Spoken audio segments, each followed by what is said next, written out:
Assalamu alaikum to all viewer. Welcome to my YouTube channel. Firstly, all of you have to subscribe my channel, must like and share my videos. आज का जो topic है वो हमारा है factors of perception.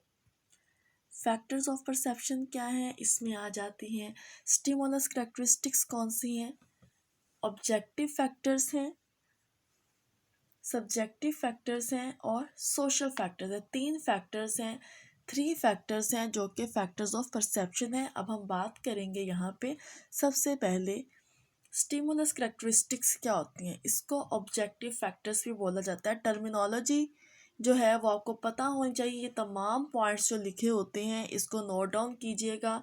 ये क्या है? टर्मिनोलॉजी है। जब आपको टर्मिनोलॉजी नहीं आती तो आप इसका क्वेश्चन जो है वो नहीं कर सकते हैं। ठीक है, किसी भी बुक के बारे में पढ़ते हैं तो उसकी टर्मिनोलॉजी आपको पता होनी चाहिए। क्लियर? स्टिमुलस करेक्टरिस्टिक्स क्या होती हैं? ये मुहीज की खसूसियात हैं। इसको ऑब्जेक्टिव फैक्टर्स भी कहा जाता है। अब ऑब्जेक्टिव फैक्टर्स कौन कौन से हैं? इसमें आ जाता है एक्सटेंसिटी। एक्सटेंसिटी क्या होती है? वो मुहीजात, ऐसे मुहीजात जो कुशादा हो, ज़्यादा जगह घेरें, इनका इदराक जल्द कर लिया जाता है। ठीक है, जो चीज़ें ज़्यादा जगह पे नज़र आती हैं, ज़्यादा एरिया पे होती हैं, उसको उसकी एक्सटेंसिटी के बाइस जो है उसका इदराक जल्द कर लिया जाता है। फॉर एग्ज़ाम्पल एडवर्टाइजमेंट, बहुत बड़े बड़े इश्तिहारात जो कि साइन बोर्ड्स पर लगे होते हैं वो जल्दी तवज्जो का मरकज़ बनते हैं। इसके अलावा सेकंड पॉइंट जो आ जाता है वो है इंटेंसिटी। इंटेंसिटी कहते हैं शिद्दत को। शिद्दत क्या होती है? मुहीज जितनी कुव्वत से उज़विया पर असरअंदाज होगा इतना जल्द इदराक के दायरे में आ जाएगा। ठीक है, फॉर एग्ज़ाम्पल जैसे तेज़ रोशनी, तेज़ हवा, तेज़ खुशबू, ये क्या है? ये जल्दी उज़विया पर असरअंदाज होती हैं तो जल्द इदराक के दायरे में आ जाती हैं, यानी आप इस चीज़ को परसीव करते हैं। ठीक है, इसको कहते हैं इंटेंसिटी। जो थर्ड पॉइंट है वो है मूवमेंट। मूवमेंट क्या होता है? हरकत करना, यानी साकिन मुहीज के दरमियान अगर कोई मुहीज हरकत करने लगे तो इसका इदराक जल्द हो जाएगा। फॉर एग्ज़ाम्पल उड़ते हुए परिंदे का इदराक, तेज़ी से जाती हुई मोटरसाइकिल का इदराक, इसकी एग्जाम्पल्स हैं। ठीक है, तमाम चीज़ें जो हैं वो साकिन हैं, खड़ी हुई हैं, रुकी हुई हैं। जब उसके अंदर से कोई चीज़ मूवमेंट करती है, हरकत करती है, तो उसका एहसास जल्दी हो जाता है, हम उस चीज़ को परसीव करते हैं। क्लियर? नेक्स्ट पॉइंट है इसका साइज़। क्या होता है? साइज़ कहते हैं जिसामत को। अशिया का हुजम गैर मामूली हो, बहुत बड़ा या बहुत छोटा हो, तो भी आसानी से हम उस चीज़ को परसीव कर सकते हैं, उसकी परसेप्शन हो जाती है। सियाको सबाक के हवाले से मुख्तलिफ जिसामत के मुहीजात का इदराक करना आसान हो जाता है। ये क्या है? साइज़। साइज़ की वजह से भी आप जो है परसेप्शन कर सकते हैं। लोकेशन क्या होता है? मोहल्ले वकू होते हैं। मुख्तलिफ अशिया, हालात या वाक़ियात का महल वक़ू इदराक के लिए अहम होता है। जो अशिया वाज़िया बसारत के अहाते में आ जाती हैं इनका इदराक जल्द हो जाता है।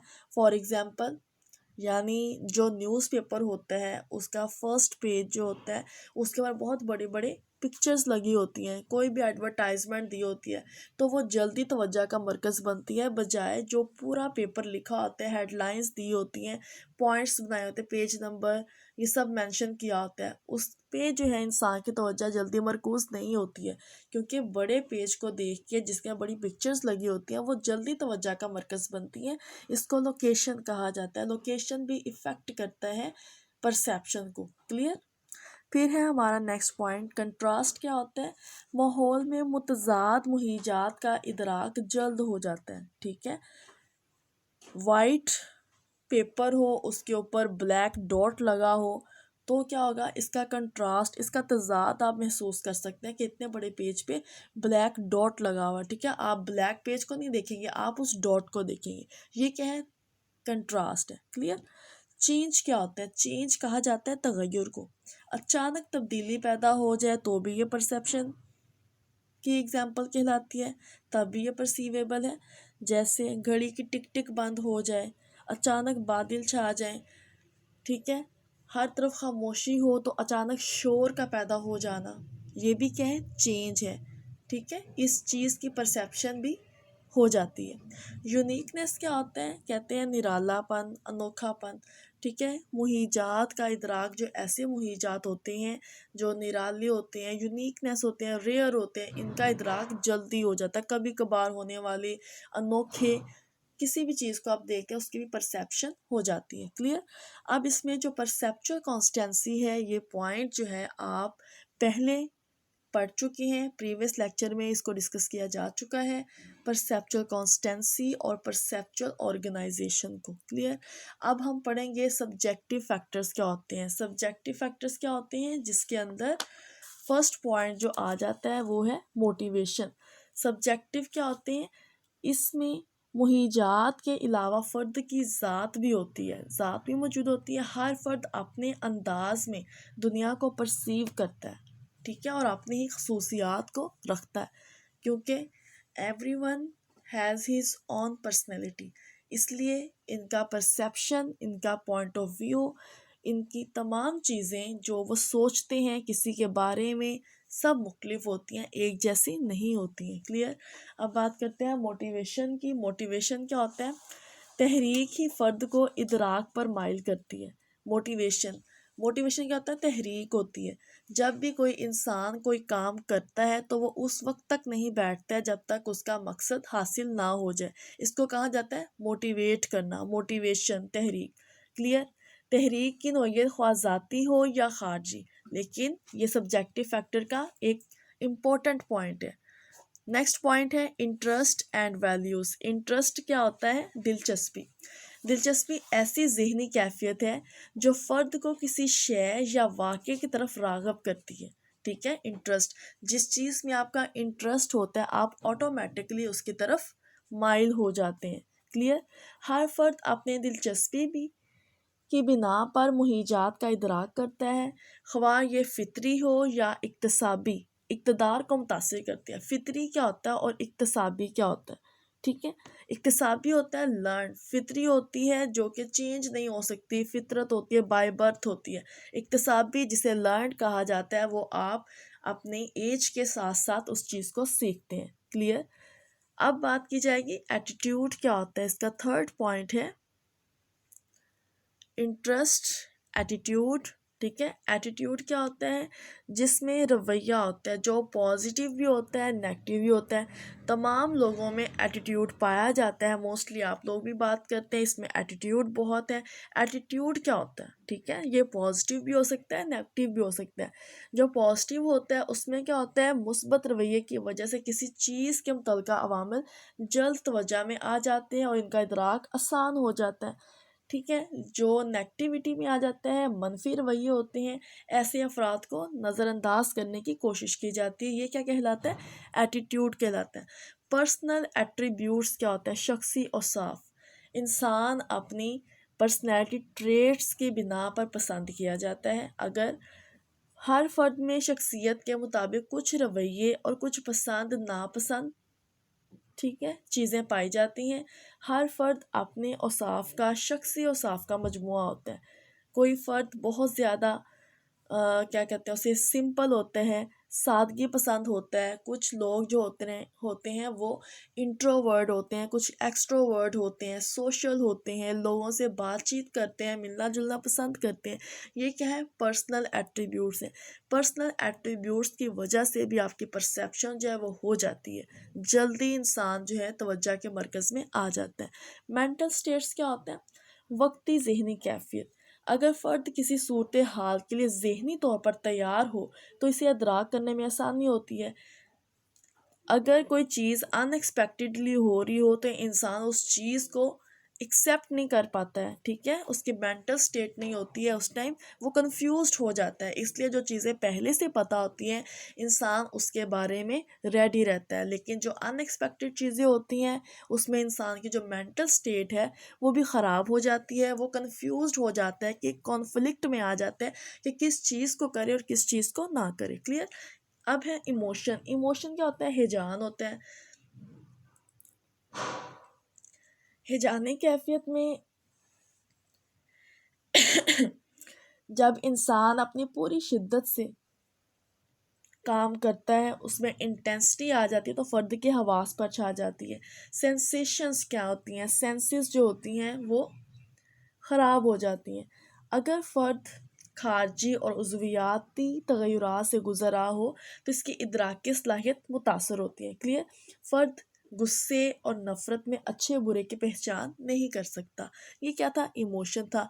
इमोशंस चैप्टर को अगर आपने पढ़ा हो फर्स्ट ईयर और थर्ड ईयर ने, इमोशंस फीलिंग्स का चैप्टर है, आपको क्लास में ये टॉपिक डिस्कस किया जा चुका होगा। एजुकेशन एंड एक्सपीरियंस क्या होता है, तालीम व तजर्बा क्या होता है। फ़र्द का ताल्लुक़ ख़वास ज़िंदगी के किसी शोबे से हो, इसका तालीमी पस मंज़र और इसके तजर्बात इसकी सोच को मुतासर करते हैं। ठीक है।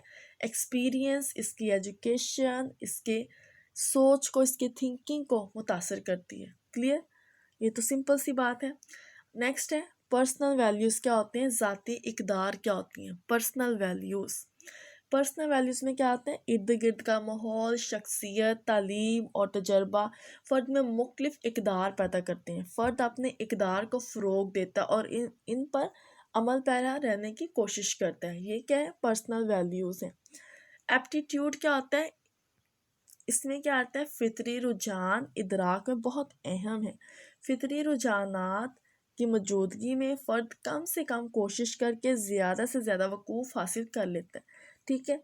यही वजह है कि मुसव्विर आर्ट से मुतल्लिक़ा किसी भी शय का इदराक फ़ौरन कर लेते हैं। क्लियर। ये थे हमारे सब्जेक्टिव फैक्टर्स। नेक्स्ट हम बात करेंगे सोशल फैक्टर्स क्या होते हैं। सोशल नॉर्म्स आ जाती हैं, as norms, social values, suggestion, social mores. समाजी इक़दार, सबसे पहले जाते हैं सोशल नॉर्म्स क्या होता है। हर माशरे में नेकी बदी का, अच्छे बुरे का अलग अलग म्यार पाया जाता है। अगर आप अच्छे हैं, आपकी पर्सनैलिटी अच्छी है तो आपका बिहेवियर भी अच्छा होगा, तो सोसाइटी में आपको माना भी जाएगा। लेकिन अगर आप सोसाइटियल अप्रूवल नहीं है, एंटी सोशल पर्सनैलिटी बन जाते हैं, तो सोसाइटी जो होती है वो आपको पसंद नहीं करती है। क्लियर। ये क्या है, आपका सोशल फैक्टर। इसमें इंसान, आपका सेकंड पॉइंट है फेथ क्या होता है, बिलीफ क्या होता है, एज नॉर्म्स क्या है, सोशल वैल्यूज़ क्या है, सुजेशंस क्या है। बिलीफ जो होता है वो होता है किसी बात या फ़र्द पर बग़ैर किसी मंतकी वजह के यकीन रखना, और इसी की पैरवी करना अकीदा कहलाता है, बिलीफ कहलाता है। ठीक है। एज नॉर्म्स क्या होते हैं, एज नॉर्म्स कहा जाता है उम्र का म्यार क्या होता है। फ़र्द के ग्रोही म्यार के साथ साथ उम्र के मुताबिक ही रवैये, इक़दार और इखलाक ख़यालात अपनाता है। फ़र्द का इदराक करने का म्यार अपने हम उम्रों के इदराक के मुताबिक होता है। यही जो है एज नॉर्म कहलाता है। ठीक है। जो बच्चा है जब वो अपने से बड़े लोगों की तरह बात करना शुरू कर जाए तो इसका मतलब क्या होता है कि ज़रूर इसमें कोई प्रॉब्लम है।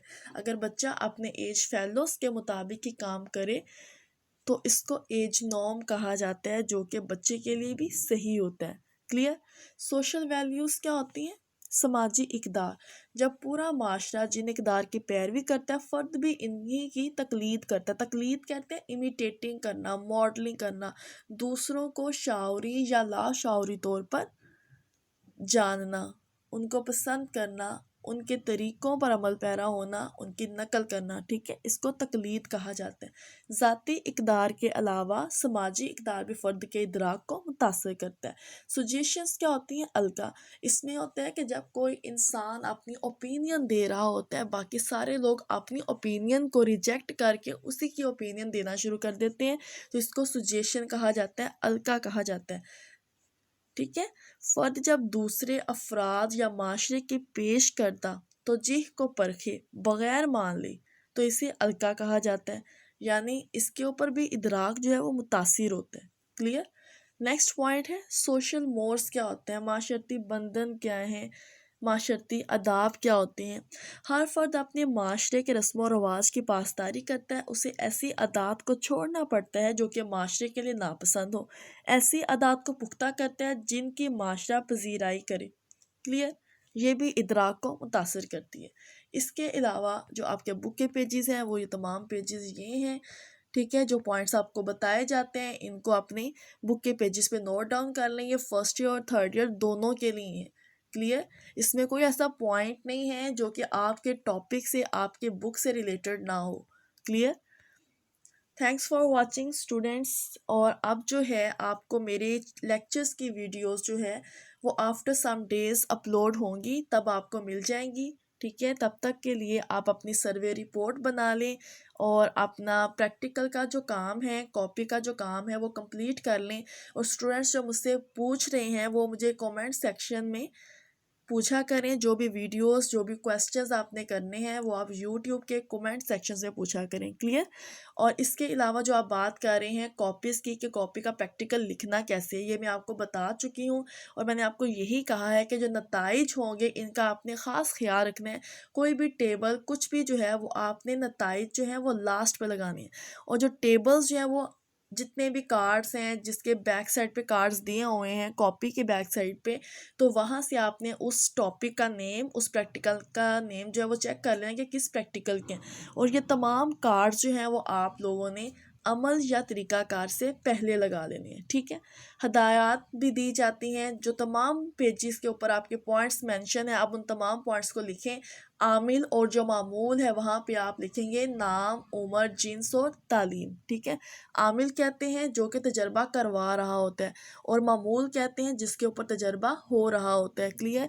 ये पॉइंट्स हैं। और आपके जो मुल्लर लायर कार्ड है उसका टेबल जो है वो आप लोगों ने नताइज से ऊपर लगाना है। नताइज उसके बाद में लगाएंगे, जो उसका आंसर आ जाएगा उसके बाद आपने नताइज लगाने हैं।